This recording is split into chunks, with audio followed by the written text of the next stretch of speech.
Welcome to Dragons Den, where fledgling entrepreneurs have everything to gain and lots to lose as they present their business ideas to multimillionaire investors with cash to splash, but no patience for the unprepared.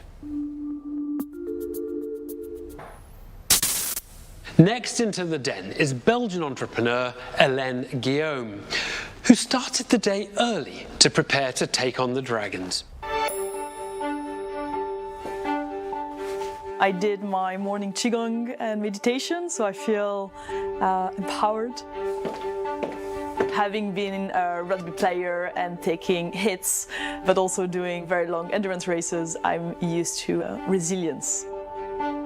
Hélène believes her health-based business will help to close the gender gap and empower women. We are changing the messaging on what is a woman, so it's my mission to work with the dragons to get the messaging out there and the product to in the hands of as many women as possible.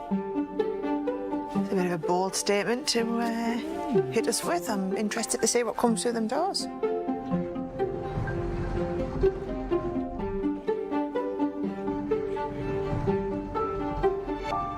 Hi Dragons, I'm Hélène Guillaume, the founder and CEO of WILD.AI.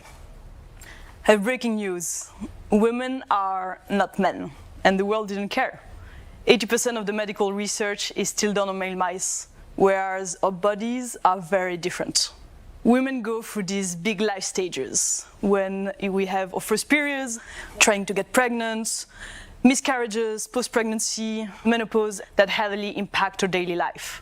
At WILD.AI, we've done extensive research on what is a woman and translate that research into an app helping women train, fuel, and recover based on the menstrual cycle. And this is how it works. If you are a woman training for an event, you have a clear objective. You open the app, you check in, how well you slept, how's your stress level, your willingness to train, and we provide you knowledge on how your body is functioning. It's very much like a human coach. So what we are creating is a technology, but is also changing the messaging on what is a woman. Because women are these incredible machines that are capable of producing a human and going to work and training. And what we need now is people like you to help us close the gender data gap. So we are raising 72K for 1% of the company. Thank you very much. A well-being and fitness app aimed solely at women is the proposition on offer from Hélène Guillaume. Is it Ellen or Helen? In French is Hélène. She's offering to hand over a trim 1% of her company in return for £72,000. Deborah Meaden is the first dragon to see if this is a business to get wild about. Hi, now I do understand the whole tech piece about women because it is often designed in a male language. But I think what you're talking about in front of us is a way of helping me live my life better, depending on where I am in my life. Is that right? Yeah, exactly. But this is a group set. It doesn't talk about me personally. It does. How? So we take data from manual input. So we ask you questions. So how's your mood? Do you have any pains? How's your digestion, etc. And from wearables, so resting heart rate, body temperature. So you start seeing patterns that correlate with your menstrual cycle. And then we provide you recommendations. What to eat, how to exercise, and how to recover properly to alleviate the negative symptoms and increase the positive, basically. What is the reason for creating an app for the superior human species? And why have you excluded us? We are not superior, we're just different. We're just badly understood. The research has always been the other way around. Men first and women are a subset.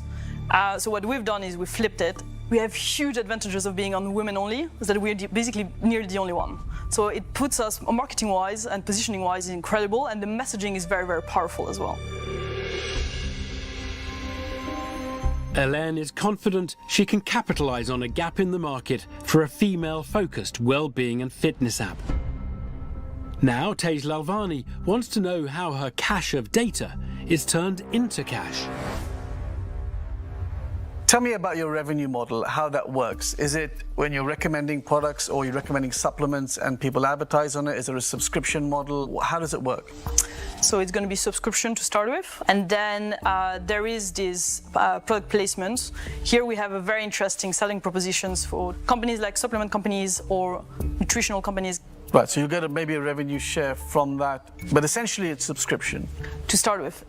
At what price point? So it's going to be 10 £10 a month? Yeah. Okay.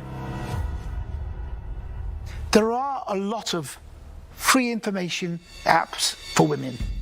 What concerns me about this is that if somebody's paying £10 a month, more than Netflix, Yeah. when they start getting bored of it, they'll just cut off.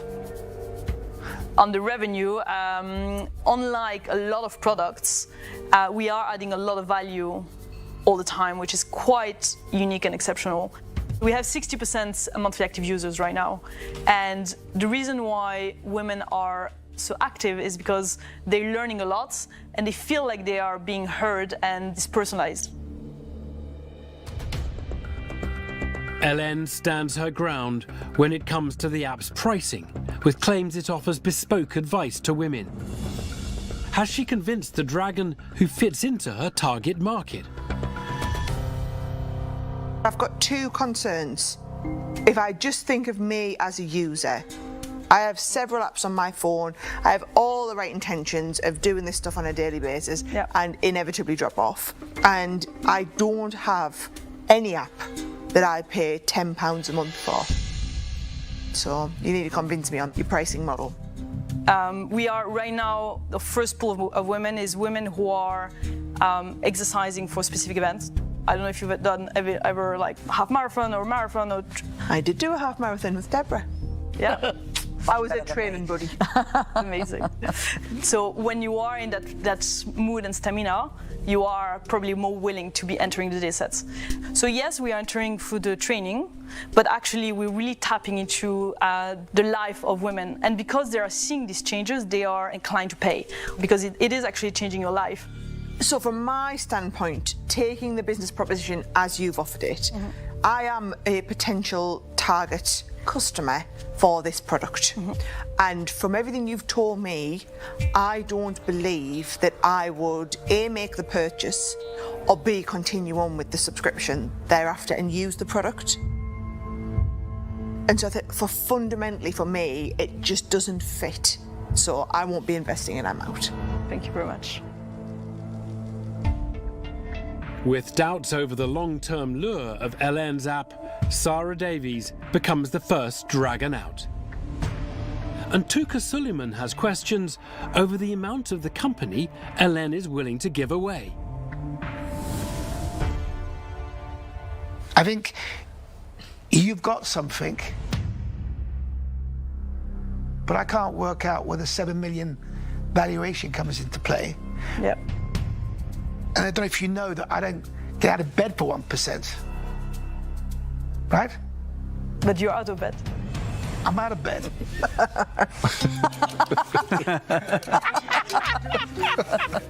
Anyway, all I'm saying to you is that you've come in here with a very big valuation. It is the fair price of the round we raised with professional investors. I raised a total of £1.3 million, and I raised the money by myself. Even though you're very credible, you know your stuff, and I'm sure that this could be the biggest thing ever, and you know how to raise money. I'm saying to myself, if I invested £72,000, I'll be diluted to virtually nothing for 1%. So on that basis, I'm going to say, I'm not going to invest today, and I'm out. Thank you. Take care. I'm going to tell you where I am. I think your retention is going to be a real issue for you. You know, 3 months at £10 a month and you tell me temperature's elevated because of A, B, C, of course you need to do this. Then I think, oh, I know how to solve that now. Lovely, I'm off. I'm not spending £10 a month. So I'm going to drop off pretty quickly. From where I'm sitting, I see it's got some structural problems. So I'm afraid I won't be investing. I'm out. With apprehensions about Ellen's app, Deborah Meaden and Tuka Suleiman make it 3 dragons down. But it appears Peter Jones has spotted a different potential business model for the entrepreneur that could lead to tasty returns for her tech. What you're describing, genuinely, I think I don't understand to the level that you clearly do. But basically, you're creating this sort of scientific life balance, starting with women. So I think your biggest value is in your data set. I don't believe you do need to have a subscription model for this. You could allow somebody to subscribe for nothing every single month. The women that join will allow you to use that data to be able to then incentivize some really quite unique opportunities with people like Fitbit. You could do a deal with supplement companies. Your value is immense because this could be something that is groundbreaking. So I love this. I'm going to offer you all of the money, but I want 10% of the business. Thank you, Peter. That's thrown you, isn't it?